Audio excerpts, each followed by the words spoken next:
sto seriamente valutando, per farlo anche gli altri sindaci, di togliersi dall'Associazione Nazionale dei Comuni Italiani, che non fa le battaglie per i sindaci. Perentorio il sindaco di Padova nei confronti dell'ANCI, l'Associazione dei Comuni Italiani. Anche se oggi c'è stata una dura presa di posizione della presidente di ANCI Veneto, Maria Rosa Pavanello, che ha detto che i comuni non sono stati ascoltati dal Viminale. Già sulle questioni legate al patto di stabilità l'ANCI non ha fatto assolutamente nulla.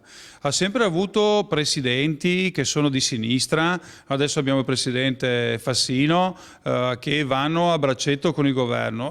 L'ANCI dovrebbe essere l'anima critica dei sindaci, non allineato. Su questioni di questo tipo, devo dire la verità, a parte i sindaci singolarmente, non ho visto una posizione netta. Nonostante le proteste dei governatori e dei sindaci di centrodestra del nord Italia, continuano ad arrivare nelle nostre città quelli che Bitonci definisce clandestini. I clandestini sono altro che profughi, ne sono previsti 950 per il Veneto nelle prossime ore, sono tantissimi, quindi una quota importante anche per Padova. Arrivano con i pullman, arrivano di notte, vengono poi portati in questi posti che non conosciamo perché non c'è nessuna comunicazione da parte dei sindaci, molti di questi scappano, vengono presi in giro poi per le strade, riportati, cioè una situazione che io ho definito ieri veramente da Far West. Lunedì ci sarà un incontro in prefettura a Venezia. Il prefetto Domenico Cuttaia ha infatti accolto la richiesta del presidente del Veneto Luca Zaia di organizzare un vertice urgente sul tema dell'immigrazione.